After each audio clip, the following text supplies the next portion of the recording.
सो अस्सलाम वालेकुम गाइस। आज की इस वीडियो में हम कवर करने वाले हैं लिपन कोड के चैप्टर मिनरल्स का एक टॉपिक जिसका नाम है कॉपर, जो कि बहुत इंपॉर्टेंट है इन मिनरल्स में से और जिसके सवाल वाइवा में भी पूछे जाते हैं और जो पेपर में भी लाजमी इंक्लूड होता है। ये नेचर के अंदर एक ट्रांजिशन एलिमेंट है जो कि बहुत ट्रेस या माइक्रो अमाउंट्स के अंदर ह्यूमन बॉडी के अंदर पाया जाता है। सो अगर आप कॉपर की नेचर देखें तो कॉपर जो है वो एक ट्रांजिशन एलिमेंट है और जिसकी अमाउंट ह्यूमंस के अंदर बहुत कम होती है।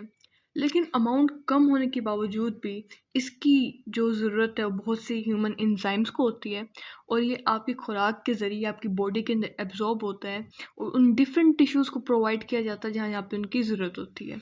फॉर एग्ज़ाम्पल, कॉपर जो है वो कई एंजाइम्स का इम्पोर्टेंट कंपोनेंट होता है। सबसे इम्पोर्टेंट टायरोसिनेज। जो आपके स्किन सेल्स हैं उनके अंदर मेलानोसाइट्स भी पाए जाते हैं जो मेलानिन प्रोड्यूसिंग सेल्स होते हैं। उन मेलानिन प्रोड्यूसिंग सेल्स के लिए जब मेलानिन की प्रोडक्शन करनी होती है तो मेलानिन की प्रोडक्शन के दौरान एक एंजाइम का इस्तेमाल किया जाता है, इसको हम टायरोसिनेज बोलते हैं। तो अगर कोई भी ऐसा प्रोसेस हो जिसमें अपने मेलानिन की प्रोडक्शन कम करनी हो तो हम ऐसे इनहिबिटर्स देते हैं टायरोसिनेज को जाके इनहिबिट करें। ये टायरोसिनेज जो एंजाइम है ये एक कॉपर कंटेनिंग एंजाइम है। इसके अलावा अगर हम दूसरे प्रोसेस पे जाएं तो कोलेजन की प्रोडक्शन के दौरान दो बहुत इंपॉर्टेंट एंजाइम्स यूज़ होती हैं। एक का नाम होता है लाइसाइल ऑक्सीडेज और एक का नाम होता है प्रोलाइल ऑक्सीडेज। ये जो लाइसाइल ऑक्सीडेज है आपकी बॉडी के अंदर इस एंजाइम को भी जो कॉपर है उसकी नीड होती है अपने फंक्शन को परफॉर्म करने के लिए, क्योंकि आपका जो कोलेजन है ना, जो प्रोटीन है, देखो सबसे पहले आपकी स्किन में भी होता है, आपकी बोन्स, आपकी कार्टिलेज, आपके जॉइंट्स में, आपकी जो ब्लड वेसल्स हैं उनमें ट्यूनिका इंटीमा एंडोथेलियल लेयर होती है, ट्यूनिका मीडिया जो है वो स्मूथ मसल्स की लेयर होती है और ट्यूनिका एडवेंटिशिया कोलेजन और इलास्टिन की फाइब्रस लेयर होती है। तो इस लेयर के अंदर भी तो प्राइमरली आप देख रहे हो ना कि आपके ब्लड वेसल को जो सपोर्ट दे रही है आपको आखिरी लेयर देती है ट्यूनिका एडवेंटिशिया, तो उसके अंदर भी कोलेजन मौजूद होता है। तो कोलेजन की प्रोडक्शन के लिए एक इम्पॉर्टेंट एंजाइम है जिसमें अगेन इस्तेमाल होता है कॉपर का, ये भी एक कॉपर कंटेनिंग एंजाइम है। आपकी जो इलेक्ट्रॉन ट्रांसपोर्ट चेन है जो कि प्राइमरीली एटीपी की प्रोडक्शन के लिए बहुत इंपॉर्टेंट है, उसमें एक एंजाइम है जिसे हम बोलते हैं साइटोक्रोम सी ऑक्सीडेज, जो कि एंड पे ऑक्सीजन को जो है वो इलेक्ट्रॉन्स देती है और एटीपी की प्रोडक्शन हो पाती है। तो जो साइटोक्रोम सी ऑक्सीडेज है उसके अंदर भी कॉपर पाया जाता है। आपकी बॉडी के अंदर जो फेरो ऑक्सीडेजेस पाए जाते हैं, देखो आयरन कितना इंपॉर्टेंट है। आयरन जो है आपकी बॉडी के अंदर वो सबसे इम्पोर्टेंट, मैं एग्जांपल दूं तो हीमोग्लोबिन का पार्ट होता है। हीमोग्लोबिन में जो ऑक्सीजन है वो हीम ऑफ हीमोग्लोबिन से बाइंड करती है, तभी जाके ऑक्सीजन आपकी बॉडी के हर सेल को मिलती है और आपके सेल के अंदर सेलुलर रेस्पिरेशन यानी एटीपी प्रोडक्शन का प्रोसेस हो पाता है। तो आपकी बॉडी के अंदर जो फेरो ऑक्सीडेजेस एंजाइम्स हैं जैसे कि सिरोलोप्लाज्मिन, ये वो एंजाइम है जो आपके ब्लड के अंदर जो है वो 90%, सॉरी एंजाइम नहीं है, एक ग्लोब्यूलिन है। सिरोलोप्लाज्मिन वो ग्लोब्यूलिन है जो आपके ब्लड के अंदर 90% जो कॉपर है उसे कैरी करता है। 10% कॉपर जो आपके ब्लड में है उसे एल्ब्यूमिन कैरी आउट करता है। उसकी वजह ये होती है कि सिरोलोप्लाज्मिन जो है, सिरोलोप्लाज्मिन वो आपके ब्लड के अंदर जब 90% कॉपर को कैरी आउट करता है ना, तो कॉपर के साथ बहुत टाइटली बाउंड होता है, जिसकी वजह से नुकसान ये होता है कि जो कॉपर है उसकी जो रिक्वायरमेंट होती है डिफरेंट टिश्यूज़ में, जैसे स्किन सेल के पास जाएगा तो उसने टायरोसिनेज की प्रोडक्शन के लिए देना है, क्योंकि ये एंजाइम जो है कॉपर कंटेनिंग एंजाइम है तभी अपना फंक्शन परफॉर्म कर पाएगी। ये जहाँ पर आपके सेल्स जो है वो कोलेजन की प्रोडक्शन कर रहे हैं वहाँ पर ये जो एंजाइम है लाइसाइल ऑक्सीडेज, उसके लिए भी कॉपर की ज़रूरत है। तो इन टिश्यूज़ को, इन सेल्स को कॉपर कब मिलेगा? तब मिलेगा जब वो इन्हें एल्ब्यूमिन प्रोवाइड करेंगे ब्लड के थ्रू, और ब्लड में अगर किसी ब्लड की जो डिलीवरी है कॉपर की डिफरेंट टिश्यूज़ को, डिफरेंट सेल्स को, वो एल्ब्यूमिन के ज़रिए होती है। ठीक है, तो सिरोप्लाज्मिन या हेपेस्टिन ये क्या करती हैं? फेरो ऑक्सीडेजेस। अब देखो ऑक्सीडेशन मतलब उसका ऑक्सीडेटिव नंबर बढ़ गया, तो अगर वो Fe2+ फॉर्म में था तो Fe3+ फॉर्म में कन्वर्ट हो गया। अब इससे होता ये है कि आपके जो सेल्स होते हैं, फॉर एग्जांपल जैसे आपके इंटेस्टिनल सेल्स हैं, उसमें जो आयरन की जो स्टोरेज होती है वो इस फॉर्म में होती है। अगर आयरन ने एंटर होना है आपके इंटीरियोसाइट्स में, आयरन की आपने बॉडी के अंदर एब्जॉर्प्शन करानी है, तो इसे इस फॉर्म में लाना पड़ेगा। ये ज़्यादातर किस फॉर्म में होता है, ये एनिमल्स के अंदर इस फॉर्म में पाया जाता है और प्लांट सोर्सेज में आयरन इस फॉर्म में पाया जाता है। तो इनिशियली इसकी एंटीऑक्सीडेशन कराई जाती है विटामिन सी के ज़रिए। हमने पढ़ा था कि विटामिन सी बहुत इंपॉर्टेंट है आयरन की एब्जॉर्प्शन के लिए, और विटामिन सी अगर इनफ अमाउंट में ना हो तो आयरन की कमी हो जाएगी अगर आपका विटामिन सी प्रॉपर अमाउंट में नहीं है, और अगर आयरन की कमी होगी तो उसकी वजह से माइक्रोसाइटिक अनीमिया भी हो सकता है। लेकिन एक दफ़ा आपके इंटेरोसाइट्स के अंदर आपका आयरन एंटर हो गया है, अगर आपने उसकी स्टोरेज करानी है विद इन द इंटेरोसाइट्स तो उसको अगेन इस फॉर्म में कन्वर्ट किया जाता है। अब देखिए सीरोप्लाज्मिन या हेपेस्टिन, ये वो प्रोटीन्स हैं जो कि आपकी बॉडी के अंदर आयरन को उसकी ऑक्सीडाइज यानी फेरिक फॉर्म में लेके जाते हैं फ्रॉम द फेरस फॉर्म, और इवेंचुअली उसकी स्टोरेज हो पाती है। तो प्राइमरीली ये आपको 2-3 चीज़ों के लिए चाहिए। एक तो आयरन की इंटरसेलुलर स्टोरेज के लिए कि आपके फेरिटिन में जो प्रोटीन कॉम्प्लेक्स बनेगा और आयरन स्टोर होगी वो किस फॉर्म में होगी, वो फेरिक फॉर्म में होगी। इसके अलावा अगर आपने अब अपने स्मॉल इंटेस्टाइन के सेल से इसे आगे भेजना है ब्लड के अंदर, तो ब्लड के अंदर भी जो कैरिंग आउट होगी कॉपर की, वो कैसे होगी, वो with the help of transferrin होगी, और तब भी ये अपनी Fe3+ फॉर्म में पाया जाता है। तो इंटरसेलुलर स्टोरेज इन इंटेरोसाइट्स प्लस जो उसकी सर्कुलेशन है with in the blood, transport through blood, वो कैसे होगी, वो with the help of conversion into ferric form होगी। उसके लिए फेरोऑक्सीडेजेस चाहिए होंगी। अगर हम डिस्कस करें और एंजाइम्स को जिनकी आपकी बॉडी के अंदर कॉपर की नीड होती है, तो उसमें से एक और इम्पोर्टेंट एंजाइम है डोपामीन बीटा ऑक्सीडेज। अब देखो हमने विटामिन सी के अंदर पढ़ा था कि जो विटामिन सी है वो इम्पोर्टेंट होता है hydroxylation of lysine and proline residues of collagen. इसके साथ साथ हमने ये भी पढ़ा था कि विटामिन सी इम्पोर्टेंट है for the hydroxylation of dopamine to convert it into epinephrine और नोर एपिनेफ्रिन। अब अगर आपको याद हो तो आपकी जो किडनी होती है उसके ऊपर एक कैप शेप्ड ग्लैंड जैसे हम बोलते हैं एड्रीनल ग्लैंड, उसके 2 पार्ट होते हैं, आउटर पोर्शन जिसे हम बोलते हैं एड्रीनल कॉर्टेक्स और इनर पोर्शन जिसे हम बोलते हैं एड्रीनल मेडुला। अब जो इसका आउटर पोर्शन है एड्रीनल कॉर्टेक्स, ये तो स्टीरॉयड हार्मोन्स की प्रोडक्शन में इन्वॉल्व है जैसे कि कोर्टिसोल, कोर्टिकोस्टेरोन, एल्डोस्टेरोन। जबकि इसका जो मेडुला पार्ट है ये इंपॉर्टेंट होता है for the production of epinephrine और नोर एपिनेफ्रिन, जिसे हम एड्रीनलिन और नोर एड्रीनलिन भी बोलते हैं। अब ये जो डोपामीन बीटा ऑक्सीडेज है, डोपामीन की हाइड्रोक्सिलेशन करके इसे कन्वर्ट कर देता है स्पेसिफिकली इनटू नोर एड्रीनलिन या नोर एपिनेफ्रिन। तो ये भी जो एंजाइम है ना आपकी बॉडी के अंदर, इससे भी होती है कॉपर की नीड। अब देखो ज़रा कि कॉपर आपकी बॉडी के अंदर कितना इम्पोर्टेंट है। कितनी सारी इंपॉर्टेंट एंजाइम्स जो हैं वो कॉपर रिक्वायरिंग एंजाइम्स हैं, जैसे कि टायरोसिनेज मेलानिन की प्रोडक्शन के लिए, मेलानिन होगा तभी तो आपकी बॉडी जो है वो यूवी के अगेंस्ट प्रोटेक्ट करती है। थोड़ा बहुत यानी कि मेलानिन आपको यानी इसकी प्रोडक्शन भी स्पेसिफिकली इन सनलाइट ज़्यादा बढ़ जाती है जब आप एक्सपोज होते हैं यूवी रेडिएशंस में, क्योंकि आपको उसी के अगेंस्ट प्रोटेक्शन दे रहा होता है। इसके अलावा कोलेजन की प्रोडक्शन के लिए लाइसाइल ऑक्सीडेज एंजाइम का important component, electron transport chain में एटीपी की प्रोडक्शन के लिए साइटोक्रोम सी ऑक्सीडेज का इंपॉर्टेंट कंपोनेंट, फेरो ऑक्सीडेजेस जो हैं। तो अब देखो इसका रिलेशन फेरो ऑक्सीडेजेस की वजह से थोड़ा बहुत अनीमिया से भी निकलता है कि अगर आयरन की स्टोरेज ना हो पाए या अगर आयरन को उसकी जो फेरिक फॉर्म है उस पर कन्वर्ट ना किया जाए और ब्लड में सर्कुलेट ना करे और इवेंचुअली बोन मैरो के पास ना पहुंच पाए ताकि आपकी रेड ब्लड सेल्स की प्रोडक्शन हो, तो थोड़ा बहुत ही एनीमिया से भी रिलेटेड है ना। अगर हम इसकी डाइटरी सोर्सेज की बात करें ना, इसके जो डाइटरी सोर्सेज हैं वो मीट से आप इसे हासिल कर सकते हैं, नट्स से हासिल कर सकते हैं। इसके अलावा होल ग्रेन्स, ये इसके गुड डाइटरी सोर्सेज हैं। इसकी कमी बहुत ही अनकॉमन है, नॉर्मली नहीं होती, लेकिन कुछ ऐसी हेरिडिटरी डिजीज़ हैं जिसमें इसकी डेफिशिएंसी हो सकती है या इसकी अकुमुलेशन भी हो सकती है। वो क्या है, उन्हें हम बोलते हैं मेनकी सिंड्रोम एंड विल्सन डिजीज़।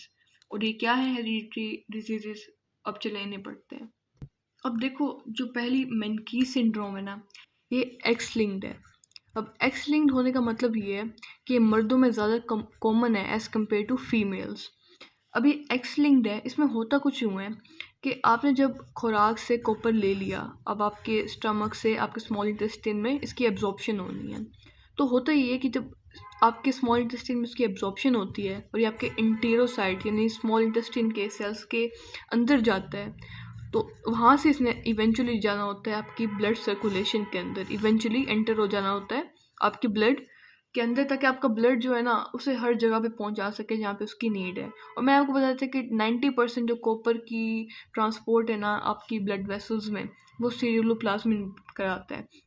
तो इन रिस्पॉन्स टू कॉपर आपकी बॉडी सीरियोप्लाज्मिन जनरेट करती है, क्योंकि वो एक प्रोटीन है। अब जितना ज़्यादा कॉपर होगा उसके लिए उतना ज़्यादा सीरियोप्लाज्मिन प्रोड्यूस करना पड़ेगा बॉडी को, उतना ज़्यादा अल्फा-2 ग्लोबुलिन प्रोड्यूस करना पड़ेगा ताकि ज़्यादा कॉपर को आपकी बॉडी ट्रांसपोर्ट कर सके। अब यहाँ से जो स्मॉल इंटेस्टाइन से ब्लड वेसल में जो ट्रांसपोर्ट होता है, ये बेसिकली एक प्रोटीन से हो रहा होता है जिसे हम बोलते हैं ATP7A। तो ये ट्रांसपोर्ट प्रोटीन इसमें प्राइमरीली ट्रांसपोर्ट क्या होता है आपके कॉपर का eventually into your blood vessel, ताकि आपके ब्लड वेसल से हर टिश्यू और हर उस सेल तक कॉपर को पहुंचाया जा सके जहाँ पे उसकी ज़रूरत है। लेकिन क्या होता है कि क्योंकि हेरिडिटरी डिजीज है, जीन में डिफेक्ट आया, ये प्रोटीन बन नहीं पाए, इसकी ट्रांसक्रिप्शन ना हुई, इसकी ट्रांसलेशन ना हुई, या एबनॉर्मल बन गया, तो इवेंचुअली होता है ये कि ना आपके जो आपने खुराक में लिया आपको इंटीरोसाइट में रह गया, आपके ब्लड वेसल में जा सका, और आपकी बॉडी में जहाँ जहाँ उसकी नीड थी, जिस जिस सेल में जिस जिस टिश्यू में उसकी नीड थी वहाँ तक वो ना पहुँच सका। और ओवरऑल आपका जो ब्लड कॉपर लेवल है या आपका जो सीरम कॉपर लेवल है वो फॉल हो गया। इवन कुछ कॉपर की एक्सक्रीशन होती है आपके यूरिन से, इवेंचुअली ब्लड से ही होती है ना, तो आपका जो यूरिन लेवल होगा कॉपर का वो भी कम होगा। ठीक है, आपकी जो बॉडी है वो कम सीरोप्लाज्म वो क्रिएट करेगी। क्यों? क्योंकि जो सीरोप्लाज्म उसका काम कॉपर को कैरी आउट करना है, जब वो आपके सिस्टमेटिक सर्कुलेशन के अंदर ही नहीं एंटर कर पा रहा इस जीन के डिफेक्ट की वजह से और ATP7A की प्रोडक्शन ना होने की वजह से, तो इवेंचुअली वो जो है उसे कैरी भी नहीं करेगा, तो आपकी बॉडी इतना ज़्यादा सीरोप्लाज्मिन नहीं बनाएगी, तो आपकी बॉडी में सीरोप्लाज्मिन की भी जो अमाउंट है, इस ग्लोबुलिन के लेवल्स हैं वो भी कम हो जाएंगे। ठीक है, तो ये होता है मेनकीस सिंड्रोम। इसे किनकी हेयर डिजीज़ भी बोलते हैं, क्योंकि इन लोगों के अंदर एक बड़ा लाइक स्पेसिफिक जो सिम्टम है जो आप जो साइन है वो आप देख सकते हो, इनके हेयर जो है ना वो किंकी होते हैं। तो एक्स लिंक्ड है, ये याद रखना है, ATP7A से रिलेटेड है। क्या होता है कि इसकी कमी की वजह से ब्लड के अंदर एंटर नहीं हो पा रहा कॉपर, जिसकी वजह से यूरिन के अंदर भी कॉपर के लेवल कम हो गए, सीरोप्लाज्मिन भी कम हो गई, कॉपर ही कम आ रहा है सिस्टमेटिक सर्कुलेशन के अंदर, यूरिन से भी कम एक्सक्रीट हो रहा है क्योंकि ब्लड में ही नहीं है, सीरम लेवल कम हो गए आपके कॉपर के, तो इवेंचुअली ये है आपका मेनकीस सिंड्रोम। उसकी जहाँ जहाँ रिक्वायरमेंट होगी जिस जिस टिश्यू में जिस जिस सेल में, वो वहाँ पे नहीं पहुँच पाएगा। जैसे आपकी टायरोसिनेज को इसकी ज़रूरत है, आपकी कोलेजन की प्रोडक्शन के लिए इसकी ज़रूरत है, ATP प्रोडक्शन के लिए ETC के ज़रिए इसकी ज़रूरत है, तो इसकी जो है वो एडमिनिस्ट्रेशन की जाती है बॉडी के अंदर। अब दूसरी डिजीज़ जो है इसे हम बोलते हैं विल्सन डिजीज़। अब इसमें क्या होता है, इसमें होता ये है कि ऑटोसोमल है सबसे पहली चीज़, मतलब मर्दों और औरतों में बराबर रेशो में होगी, क्योंकि ऑटोसोमल है, आपके सेक्स लिंक क्रोमोसोम से रिलेटेड नहीं है या एक्स लिंक से रिलेटेड नहीं है। तो ऑटोसोमल होने के साथ साथ इसमें होता कुछ यूँ है कि जिस तरीके से यहाँ पे आपके ब्लड के अंदर कॉपर के लेवल्स कम हो रहे थे, वहाँ पे आपके ब्लड के अंदर कॉपर लेवल हाई हो जाएगा। इसमें होता कुछ यूँ है कि जिस तरीके से वहाँ पे ATP7A जो है उसकी प्रोडक्शन कम होगी, तो यहाँ पे ATP7B की प्रोडक्शन कम हो जाएगी। इसमें होता कुछ यूँ है कि जब आपके फॉर एग्जांपल आपकी नॉर्मल एब्जॉर्प्शन हो गई है इंटीरोसाइट से ब्लड वेसल्स के अंदर, इवेंचुअली जो कॉपर है ना आपके लीवर के अंदर चला जाता है। ठीक है, अब लीवर से बाइल से निकल के इसने आपकी बॉडी से एक्सक्रीट भी होना होता है। अब यहाँ पे जो इम्पोर्टेंट प्रोटीन है वो होता है ATP7B, जिसका काम है आपकी बॉडी से एक्सक्रीट कराना। क्यों? क्योंकि लीवर के अंदर स्टोर हो रहा है जो कॉपर, उसने इवेंचुअली आपकी बाइल से रिलीज होके चला जाना है, आपके रेक्टम से रिलीज हो जाना है। अब होता ये है कि यहाँ पे ये प्रोटीन डिफेक्टिव होता है। क्यों? क्योंकि हेरिडिटरी प्रॉब्लम है, जीन्स प्रॉपर बना नहीं पा रहे से, तो इवेंचुअली होता ये है कि अब ये यहाँ से और कहाँ जाएगा, ऊपर लीवर के अंदर पड़ा पड़ा इवेंचुअली आपकी ब्लड में चला जाता है, ब्लड से आपके ब्रेन में डिपॉजिट हो जाता है, आई के अंदर डिपॉजिट हो जाता है अक्सर औकात। आपकी किडनीज़ के अंदर डिपॉज़िट हो जाता है, आपकी स्किन के अंदर डिपॉज़िट हो जाता है। तो अगर हम आई की बात करें ना, स्पेसिफ़िकली आई के ना जो कॉर्निया है ना, उसके अंदर एक रिंग बना देता है। कॉपर के जो बहुत ज़्यादा डिपोज़िशन है ना, इसे हम बोलते हैं कॉर्नियल डिपोज़िशन ऑफ कॉपर। इसके लिए एक स्पेसिफ़िक टर्म भी यूज़ की जाती है, इसे हम बोलते हैं केसर रिश्कर्स रिंग्स। यानी कॉर्निया पे इतना डिपॉजिट हो गया कि कॉर्निया जो है ना, उसके अराउंड एक ना कॉपर कैसे गोल रिंग्स ही बन जाती है, इतना ज़्यादा डिपॉजिट हो गया। अब देखो, आपके ना जो ब्लड ब्रेन बैरियर होता है ना, उसको भी पेनिट्रेट नहीं करना चाहिए कॉपर को, ठीक है। हमने पढ़ा भी था एल्ब्यूमिन में। अगर आप मेरी वीडियो नहीं देखी तो जाके लाजमी वीडियो देखें, बहुत इंपॉर्टेंट है प्लाज्मा प्रोटीन्स की वीडियो।